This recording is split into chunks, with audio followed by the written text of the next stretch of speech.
Thank you so much, Rabbi Mark. And just want to do a sound check. Can all of you hear me? Okay, great. Woo! First victory of our time together. So I'm thrilled and relieved to hear that. And so thrilled to be here with Rabbi Mark and with Harry and with all of you.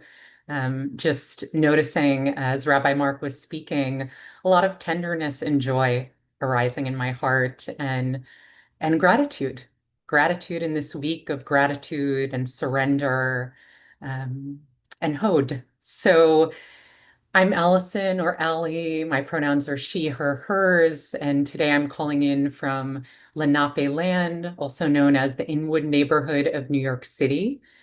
And I'm really just thrilled to be here with you as this Omer period that Rabbi Mark was referencing between Passover and Shavuot continues its unfolding. I loved your wording, Rabbi Mark, around the river of the Omer, and that resonates deeply with me. So this past weekend, I participated in an immersive, compassionate communication retreat training. Um, and one of the many emphases in this retreat was on the power of pausing regularly before listening, before speaking, to just check in gently with yourself and notice what's here now. And that paradoxically, the least selfish thing we can do is to gently keep tabs on what's continuously unfolding in our own inner world. Because that compassionate awareness increases the likelihood that we'll be able to more intuitively, wisely, in an aligned way, tend to the energies that are constantly moving through us. And then show up with greater integrity and skillfulness in our lives, in our relationships, and in the world. So, whether you're participating right now live or you're listening to this recording at a future point, let's just take the next minute to more fully arrive together. Before I offer some words of reflection and a guided practice, you might just turn inward in whatever way feels right. Sometimes it's supportive to soften the gaze, close the eyes, put a hand on the heart or under the belly button, and just simply notice, just gently, what is here now? What's visiting now?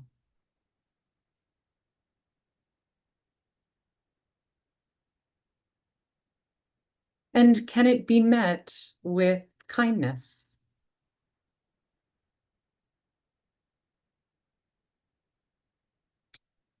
What's here now? And can it be met with kindness?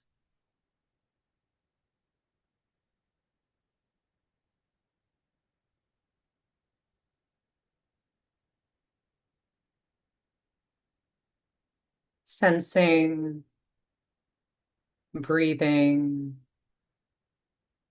and honoring that each of us has chosen to show up for ourselves and for each other. And so as I keep speaking, you might just continue to keep tabs on what's here now, just gently with kindness, and also extend a sense of gratitude to each of us here, that in the midst of 21st century life, we chose to carve out this time and space, and we chose to do it in community. So for today, I want to hone in on an aspect of the Omer period that sometimes gets overlooked in contemplative spaces, and yet it's so foundational to why we practice, to why we meditate, to why we come together to engage um, in, yeah, in these sacred mm, ways of orienting towards and turning towards life's unfolding. So every night during the 49 days of the Omer, the tradition is to count. And for example, Mark has already named in this session that today is day 34 of the Omer. And tonight, fans of counting the Omer all around the planet will recite, today is 35 days, which is 5 weeks of the Omer. And this seemingly simple practice illuminates one of the key facets of wisdom more broadly, and Jewish wisdom more specifically, which is that things change in us, around us, and time does not stop. One day becomes the next. The beginning of the Omer becomes the middle of the Omer, becomes the end of the Omer, aka Shavuot. And by counting aloud, on some level, what we're saying is, yes, even though parts of this human mammalian system do not want to believe this, change is part and parcel of the experience of being human. And I honor the changing of days and all that each day represents. So one way of understanding the Omer is that it's a rhythmic reminder, a kind of mandate to get it in your bones, get it in our bones. Cha-cha change. And some changes I, you, we will perceive as positive, others as terrible, others as somewhere in between. Some changes will feel like we have more agency in, others less. But regardless, change is embedded into the moment by moment, day by day, year by year rhythm of our lives. And so the question is, or one of the questions is, how do we strengthen the wisdom faculty in us? The wisdom that knows change is par for the course. And how do we root in this knowing while growing in our ability to be responsive to ever-shifting conditions?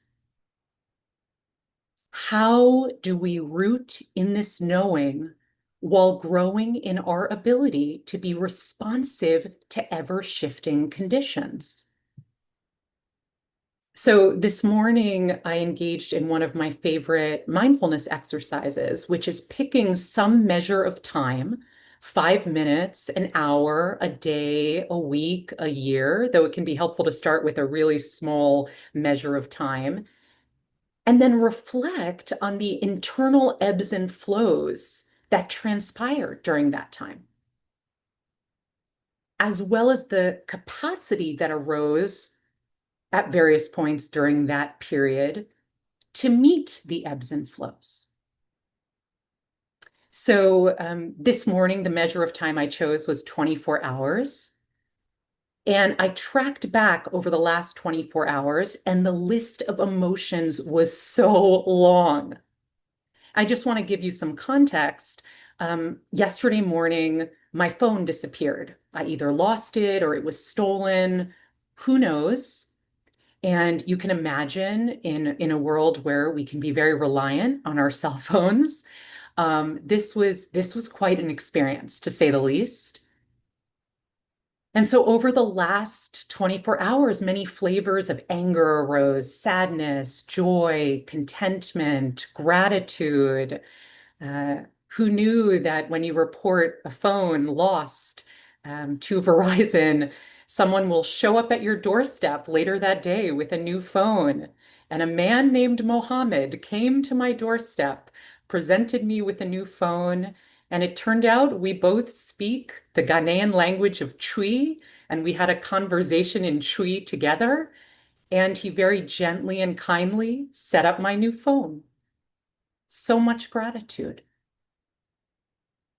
And so throughout it all, as all of this was unfolding, there was a sense that inner wisdom was saying, Ali, this too shall pass. And This moment that's unfolding right now still matters. Acknowledge it, sweetheart. Recognize it as a messenger. Tend to it if it needs tending, and listen inwardly for how to proceed. And I just want to name that this didn't used to be the way that it was. For many years, for me, an emotion or constellation of emotions would come to visit, and I would get fully knocked off center by those emotional energies, despite the fact that they would sometimes leave as quickly as they had arrived. So before we go into practice, I just want to share a quote that's been reverberating through me during the Omer period from the writer Annie Dillard. And she offers, the way we spend our days is the way we spend our lives. The way we spend our days is the way we spend our lives.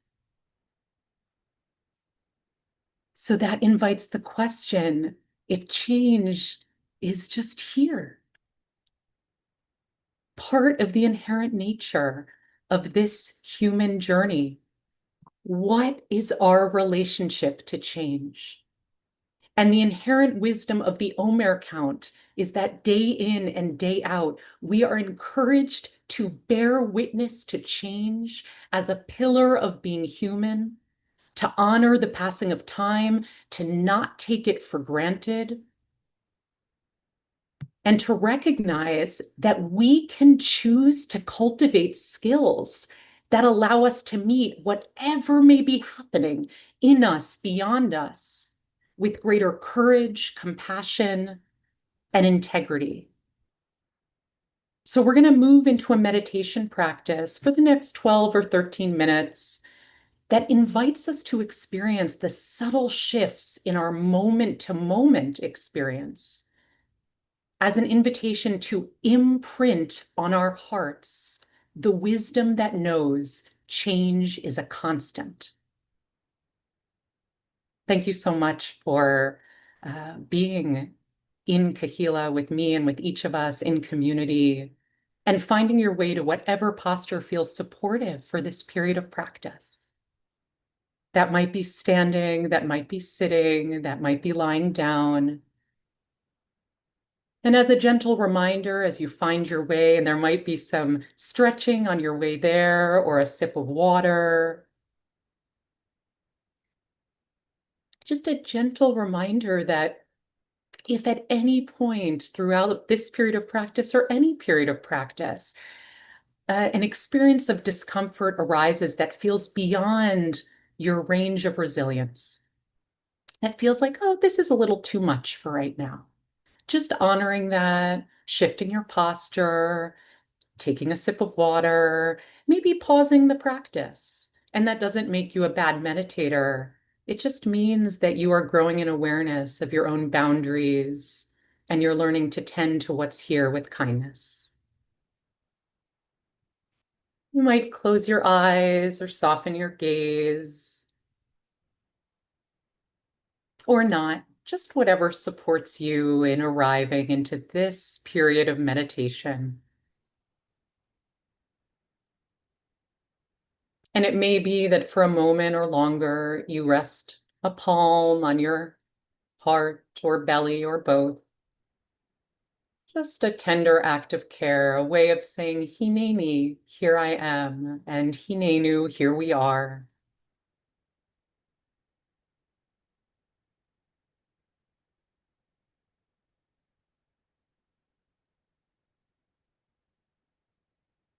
One moment at a time, taking our seat or whatever posture we're in, honoring the choice to meditate.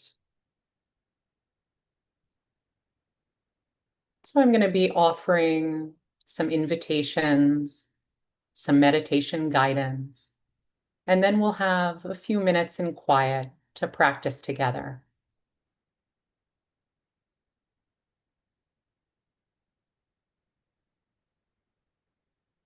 As we continue to settle in, sensing wherever the body may be connected to the floor, to a seat, to a surface behind you or beneath you. Just letting gravity do its work.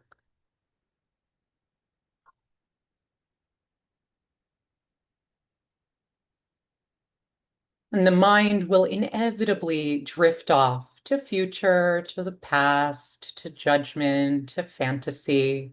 That's just the nature of attention and the nature of the mind. It's secreting thoughts constantly. And when there's noticing, oh, attention is off in the trance of mind,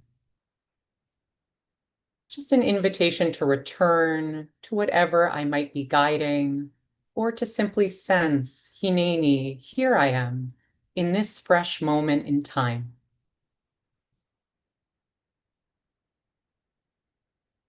So beginning to sense the breath, beginning, middle, and end. Simply honoring that each inhale becomes exhale, and each exhale becomes inhale.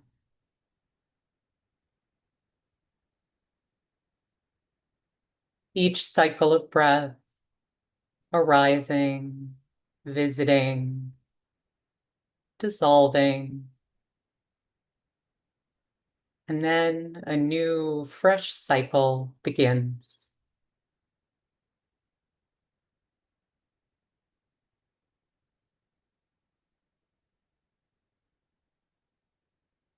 Present with the breath and aware of its ever-changing nature.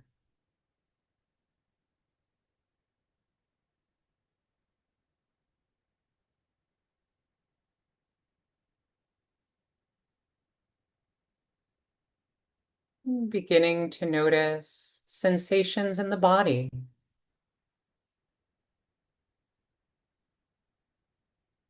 the feeling of clothing on skin, the chest or belly moving with the dance of breath.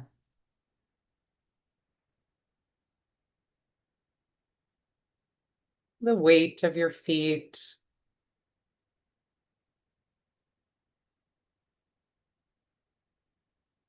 present with the body and the sensations of the body, aware of their ever-changing nature.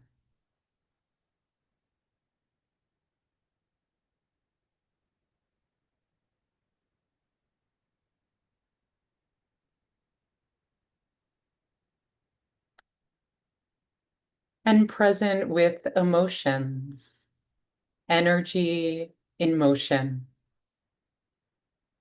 aware of their ever-changing nature. You might even just gently notice what's here now, which emotion or emotions are visiting. Calm,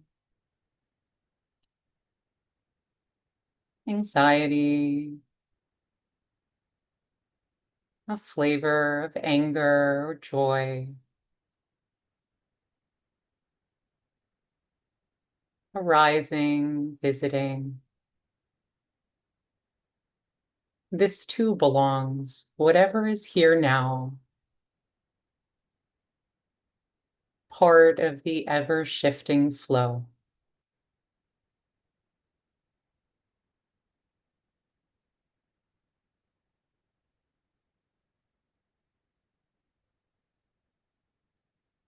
And present with the thinking mind, with the thoughts that the mind secretes.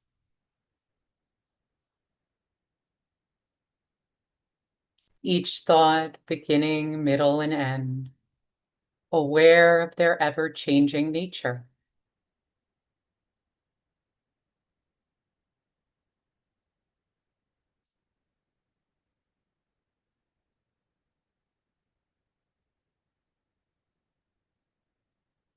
Hineni, here I am. Hinenu, here we are, present with change, aware of its inherent nature.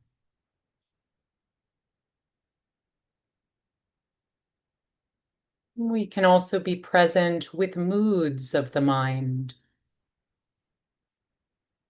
moods that are visiting, moods that are dissolving, and perceptions, arising of perception. Maybe the perception visits and moves on.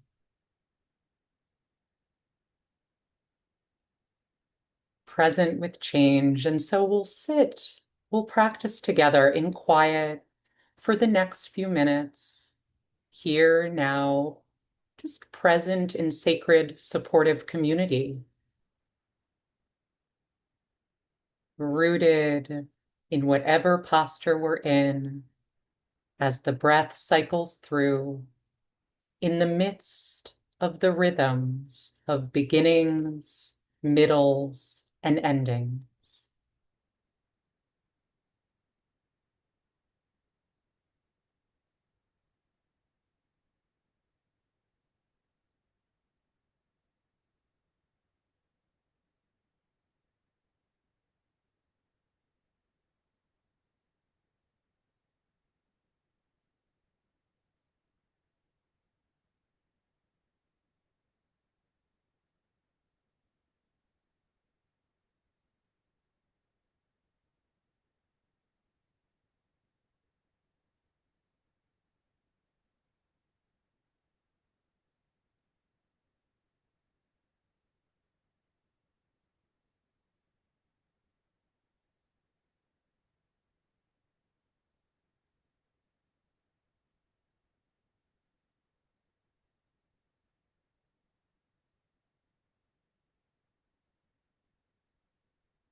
In this last minute or so of practice, attuning to what's here now.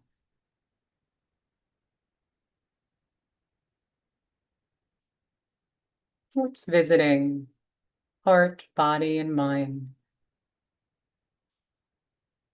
And if you'd like to, with curiosity, you might just notice if anything is different, if anything has changed or shifted since the moment before you joined this communal space.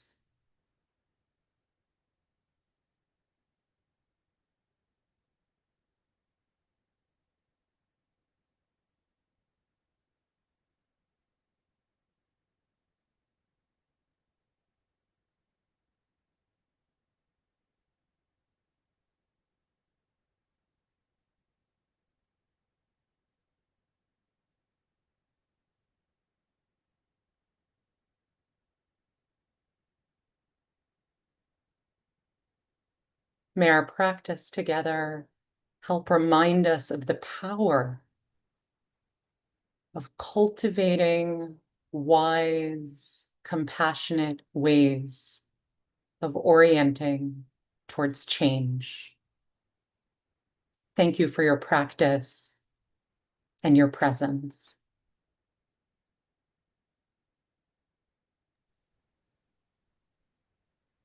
Thank you so much, Alison, leading us beautifully again today.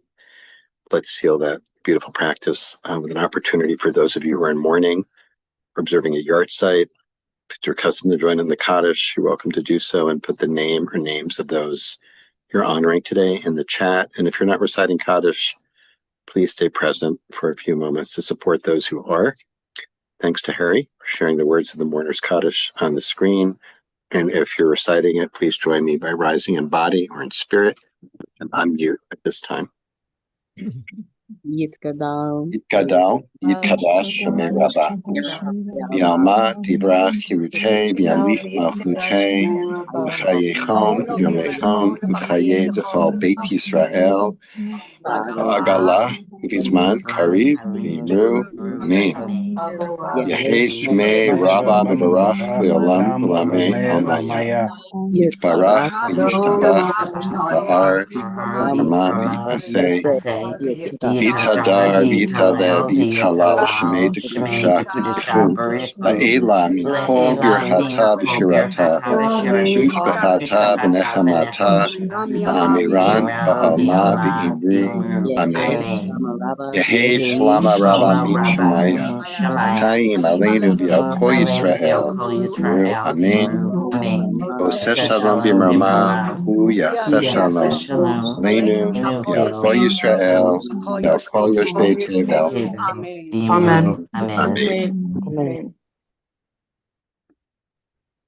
Friends, thanks so much for joining us today. If you're leaving us now, just a reminder that you're invited to join us tomorrow. Be led in practice by Yiska Smith, joining us from Jerusalem.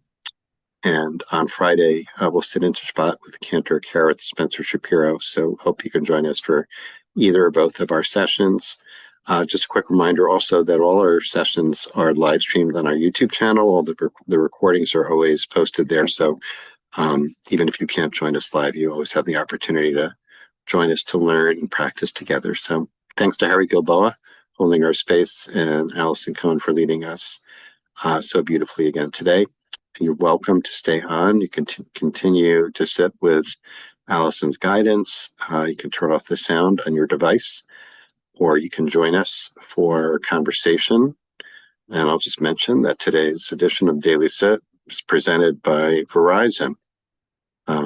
Just kidding. That's a joke, Alison. It was a great advertisement for Verizon. Thank you so much. Really, as always. I was at the end, as you were guiding us and inviting us to notice what may have changed from the moment before we joined this group today and the end of our sit. What came up for me was, am I noticing how I have changed or how I have been changed?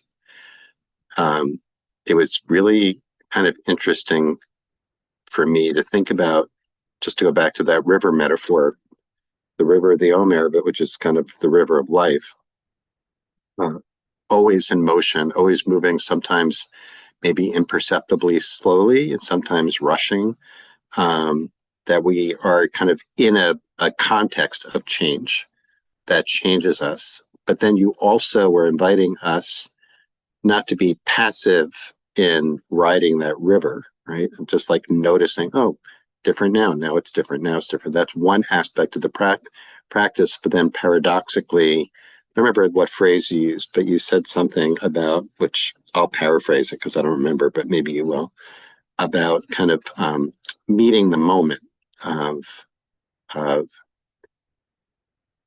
being in the moment. So I experienced the teaching as having this paradoxical, which always points me to something that seems true.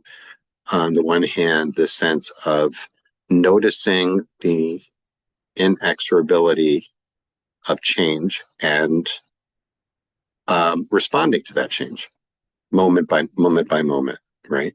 Which led me to that place of, am I changing or am I being changed? Both. Right. So I'm just throwing that to you. I love that. Is that? Yeah, that really, really deeply resonates. And I appreciate just you bringing in paradox, as I think I've mentioned on this on the sit before, one of my favorite quotes, and I don't know who said it, is on the spiritual path, if it isn't a paradox, it probably isn't true. Oh, I got to find that because Alison, I went to Camp Paradox on Paradox Lake in the Adirondacks. Are you being serious, Mark? There's a Yes, I'm totally serious. Yes, I oh went wow. to Camp Paradox. Oh my 100. God. Yes, this time I'm being totally serious. I attended Camp Paradox on Paradox Lake in the Adirondacks. So and I am also drawn to paradox. And going to find that quote of yours. So, Definitely. And yeah, I just want to highlight that what you're naming is so much of what's at the root of this practice and why we practice, which is sometimes in the scientific literature, there's discussion of mindfulness practice as having both receptive and active components. mm, And so, how do we simultaneously, and in some cases it's not simultaneous, it's sequential, um, as the saying goes, honor, it's like this right now. It's like this right now. This is how it is right now. And acknowledge, and there's an opportunity to be responsive to how it is right now. right. And that both of these, but if we bypass the it's like this right now, so much gets lost and so much data, deep wisdom, revelation gets lost. And whenever we can turn towards the inner world with this genuine curiosity and commitment to what's really happening here, what's really happening, and can it be met with a compassionate awareness? And then from there, discern, is there anything that needs to happen? And just the workshop I was at this weekend, I will say the chat is open. So if anyone has any questions, Yes. comments, Yep. please, Yes. by all Yep. means, I'm Yep. happy to be in conversation. But I was at this nonviolent communication training, and the trainer kept emphasizing that the key core process we were learning was first and foremost an internal process. And then we could discern, if need be, how to communicate interpersonally. This process of recognizing when blank occurs, when something happens, I feel, oh, interesting. I feel irritated, or I feel unnerved, or I feel joyous because some need is being met or not met. And feelings come from needs. And two people can experience the same situation, the same feeling, but those feelings are coming from different needs. Or can experience the same situation, have two entirely different feelings, and those feelings are fueled by similar or different needs. Each of us will be different. The value of tracking, oh, this is the emotion that's here. Oh, it's being fueled by a need, met or unmet. And then, is there a request to be made of myself or another? And in many cases, there isn't, because actually what was called for was awareness of, okay, this is what's here. This is what's being illuminated needs wise. And it just needed to be honored. Can you go a little bit deeper into that? Like, I mean, it's, really peeling the onion here, right? Of just sort of noticing. And where you went with it was noticing, let's focus on feelings, just noticing. And you took us through the whole gamut of feelings around, losing your cell phone or whatever happened there. And Yes. we were all with you on that journey until you got that delivery. And all felt collective joy about that. But noticing feelings, and then you were talking about like peeling that layer of the onion, and then getting to, oh, this feeling has to do with a need that I guess that's met or not being met right now. What to do there? Like, what happens if it's like, if it might be that the feeling is associated or accompanied by a story, a familiar narrative, right? Sylvia Boorstein talk, in the old days for us, used to talk about, the cassette tape that's playing, or now it would be the MP3 that's playing. What's the story that is triggered there? But can you talk a little bit about identifying a need and what happens when we identify the need? Yeah. Yeah, so and it might be helpful. I'm not going to go do that. I was going to say I could put a needs list in the chat because it's helpful to have a list that you're constantly Mm-hmm. um, engaging with to familiarize yourself with them because many of us are not in the habit of Mm-hmm. checking in with needs in ourselves and in others. Well, I'll give a kind of classic example, which is let's say you and I are going to meet for coffee, Rabbi Mark, and you come 10 minutes after the time we agreed on. Okay. So, That's entirely possible. I'm also, so let's just say that happens. And let's say I feel frustrated, which is a flavor of anger. You know, anger mm-hmm. goes from Right, annoyance to rage. So right. let's say I feel frustrated Mm-hmm. and I dig, what is that about? Oh, because I need the universal human need of respect. I need respect for my time and Mm-hmm. it's a really busy day. And I get to decide then, do I say something to you? Do I not? How do I say it if I do? And I might say, I'm so happy to see you. By the way, like life has been really full right now. And in the future, if you're running late, if you could let me know Mm-hmm. ahead Right. of time, that would be really helpful. And then I'll use that time to do something else. Mm-hmm. But I want to be really Mm-hmm. clear that for me, and now I'm speaking personally, Mm-hmm. I actually love it when folks come after the time we agreed on. And I want to, so let's say, Mark, you show up 10 minutes after, and I feel Mm-hmm. relieved. I feel relieved because my need for spaciousness in my day, and if I have a lot of back-to-back things happening, Mm-hmm. my need for space is being met. So I don't have any request. I just say, oh, it's great to see you. So happy you're here. And Mm-hmm. I feel relieved because I sent Mm-hmm. off that last email. What I Mm-hmm. want to be clear about is one of the biggest mistakes, one of the ways many of us are raised is to equate a situation with it makes me feel this way. Right, When in fact, a situation happens, a feeling arises, and right, that feeling is coming from a need. And that need, as you were speaking to, may right, be particular to a particular storyline and conditioning right, from our right, lives, from right. also intergenerationally, Sure. And so what's the need that's arising, the feeling that's arising as as some I'm thinking of James Jacobson Maisels in this moment, and who's a rabbi and meditation guide and teacher, an extraordinary teacher, and his "not me, not mine," which Mm-hmm. doesn't originate with him, but that's a teaching.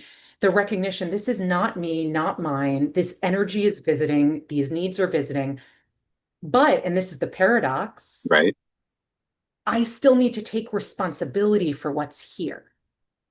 And so, if there's been a storyline passed down intergenerationally that leads to a particular need to arise very frequently in relationships, a Mm-hmm. need for X, Y, or Z, Mm-hmm. um, I don't need to feel shame or blame myself for having that need. And how do I take responsibility for tending to it, making requests of others, healing around it?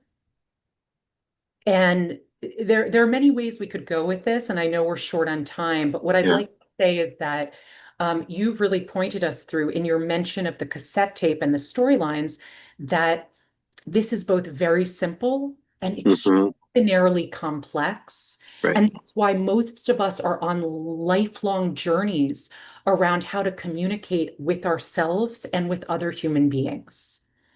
And the role of intergenerational dynamics, trauma, Mm-hmm. et cetera, cannot Mm-hmm. be understated. Wow. That was great. That was great. And I see a lot of nodding and appreciation for that.